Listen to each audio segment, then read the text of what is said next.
Hallelujah. परमेश्वर को बहुत धन्यवाद। आज एक बार फिर से मिलकर के उसके वचन से हम कुछ बात सीख सकते हैं। आपका ध्यान ले जाना चाहता हूं यहेजकेल उसके 26वें अध्याय और उसके दूसरे पद की ओर। वहां लिखा, हे मनुष्य के संतान, सोर ने जो यरूशलेम के विषय में कहा है, आहा आहा, जो देश देश के लोगों के फाटक के समान थी, वो नष्ट हो गई। उसके उजड़ जाने से मैं भरपूर हो जाऊंगा। इस लाइन पर मेरा ध्यान रुक गया। उसके उजड़ जाने से मैं भरपूर हो जाऊंगा। Their destruction will be my promotion। सोचिए कितना ईवल विचार है, कितना बुराई से भरा हुआ विचार है कि किसी और के नुकसान से मेरा फायदा हो जाएगा। और परमेश्वर ऐसी बातों को कभी पसंद नहीं करता। परमेश्वर ऐसे लोगों को कभी नहीं बढ़ाता, कभी ऐसे लोगों को बरकत नहीं देता ना। जब हम संसार में देखते हैं तो हमें ऐसा ईवल कंपटीशन हर जगह दिखाई देगा, लोगों को ऐसा ही तरीका पसंद है। लेकिन दुख की बात तब जब हम विश्वासियों में ऐसी बात पाई जाए। दुख की बात तब जब हम जो प्रभु के लोग कहलाते हैं, हमारे मन में ऐसा विचार हो कि किसी और का नुकसान हो जाए और मुझे उससे फायदा मिल जाए। प्रियो, ऐसा विचार करना पाप है। ऐसा विचार रखना परमेश्वर को कभी भी प्रसन्न नहीं करेगा, क्योंकि ये विचार बाइबल की कुछ मूल बातों के विरोध में है। जैसे परमेश्वर सोर्स है, परमेश्वर सारी बातों का स्रोत है। अगर कोई ऐसा विचार रखे उसके नुकसान से मुझे फायदा होगा, तो वो ये कह रहा है परमेश्वर बरकत देने वाला नहीं है, मुझे खुद अपना रास्ता बनाना है। बाइबल में लिखा है, जब तक ऊपर से ना दिया जाए तब तक मनुष्य कुछ भी प्राप्त नहीं करता। अगर हम ऐसा विचार रखेंगे तो हम इस बात पर भी आधारित नहीं हो रहे हैं, क्योंकि हमें याद रखना है बरकत देने वाला, प्रमोशन देने वाला परमेश्वर ही है। लिखा है वचन में, वो ही उठाता है, वो ही गिराता है। प्लीज ध्यान रखिएगा, किसी और के नुकसान से, किसी और के डिमोशन से मुझे और आपको बरकत नहीं मिलती। परमेश्वर हमको बरकत देता है। आमीन। परमेश्वर मेरा और आपका स्रोत है। बाइबल में दो लोगों का ध्यान आपके सामने लाऊं मैं, जिनके मन में ऐसा बुरा विचार आ गया। राजा शाऊल, जब उसने दाऊद को तरक्की करते देखा तो उसके मन में दाऊद के प्रति ईर्ष्या आ गई, घृणा आ गई, और वो क्या कहने लगा, जब तक दाऊद जिंदा रहेगा तब तक मुझे और मेरे परिवार को नुकसान होगा, और इसलिए मैं दाऊद को रास्ते से हटा दूंगा। और शाऊल अनेकों बार दाऊद को मारने के लिए उसके पीछे गया। यूसुफ के भाइयों के मन में ऐसा विचार आ गया। उन्हें लगा जब तक यूसुफ घर में रहेगा तब तक पिता सब अच्छी बरकतें उसी को देगा, पिता उसी से सबसे ज्यादा प्रेम करेगा, तो आओ हम इसको रास्ते से हटा दें। और उन्होंने यूसुफ को गुलाम करके बेच दिया। लेकिन प्रियो, इन दोनों घटनाओं में हम एक बात पाते हैं, इन लोगों को बाद में पछताना पड़ा। इन लोगों को बाद में इस बात के लिए रिपेंट करना पड़ा। शाऊल राजा ने भी रिपेंट किया और दाऊद से कहा, दाऊद, अब मैं मान गया तू मुझसे अधिक धर्मी है। अब मैं मान गया कि परमेश्वर ने इज़राइल का राज्य तेरे हाथ में दे दिया है और ये राज्य तेरे हाथ में स्थिर भी रहेगा दाऊद। शाऊल को रिपेंट करना पड़ा, दाऊद के सामने अपनी गलती को मानना पड़ा। यूसुफ के भाइयों को भी रिपेंट करना पड़ा।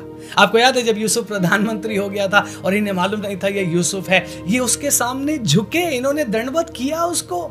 और उसके बाद जब इनको पता चला ये तो यूसुफ है, तो ये डर गए, भयभीत हो गए कि अब यूसुफ हमसे पलटा लेगा। हम दोनों केसेस में देख रहे हैं इन लोगों को पछताना पड़ा, इनको अपनी गलती का सामना करना पड़ा। इन्हें उन्हीं लोगों के सामने जिनका ये नुकसान चाहते थे, इनको झुकना पड़ा। माय गुडनेस, सोचिए ना, परमेश्वर के तरीके कितने अद्भुत हैं। जिनको ये मारना चाह रहे थे, जिनको ये रास्ते से हटाना चाह रहे थे, उन्हीं के सामने इनको झुकना पड़ा, दंडवत करना पड़ा, और परमेश्वर ने उन लोगों को और अधिक प्रमोशन दे दिया। प्रियो, इस बात का ख्याल रखें, ऐसा विचार रखना कि देयर डिस्ट्रक्शन, उनका नुकसान हो जाए, मुझे फायदा मिल जाए, ये ईवल विचार है और इस विचार से परमेश्वर कभी प्रसन्न नहीं होता। आज मैं 2 बातें कहना चाहता हूं अपने और आपके सीखने के लिए। पहली बात तो ये कि हम विश्वासी लोग ऐसा विचार अपने दिल में ना रखें, और अगर कभी हमने ऐसा विचार किया है तो हम उसके लिए पश्चाताप भी करें, परमेश्वर से माफी भी मांगे और आगे हम किसी के प्रति भी ऐसा बुरा विचार ना रखें, बल्कि हम लोगों के लिए भलाई चाहें। क्योंकि जब हम लोगों के लिए भलाई चाहेंगे तो बदले में परमेश्वर हमें और अधिक भलाई से भर देगा। आमीन। लिखा, धन्य हैं वे जो दयावंत हैं, क्योंकि उन पर भी दया की जाएगी।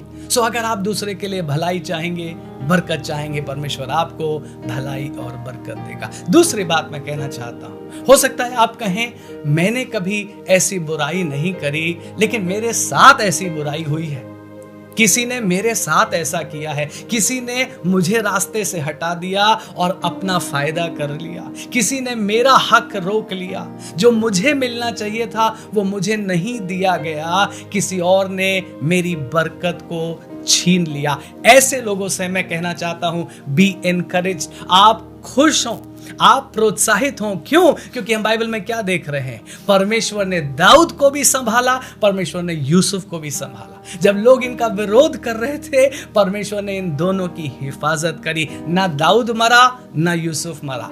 आमीन। परमेश्वर ने इनके जीवनों को प्रिजर्व कर दिया और परमेश्वर ने इनको बहुत बढ़ाया, बहुत ऊंचा उठाया।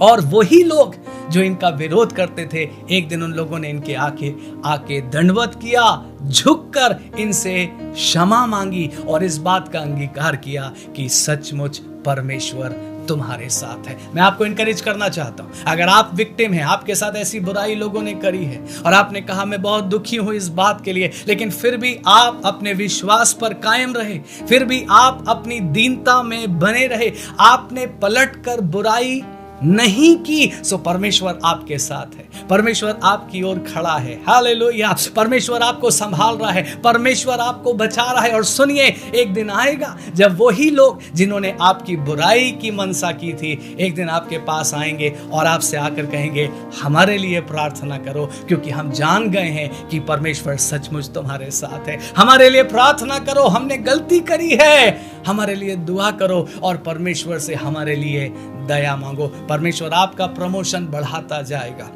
परमेश्वर आपको ऊंचा उठाता जाएगा और परमेश्वर आपको जरूर महिमावान करेगा। सो प्लीज याद रखिएगा, किसी और के नुकसान से हमको बरकत नहीं मिलती है, लेकिन सिर्फ परमेश्वर हमारा स्रोत है और परमेश्वर हमको बरकत देता है।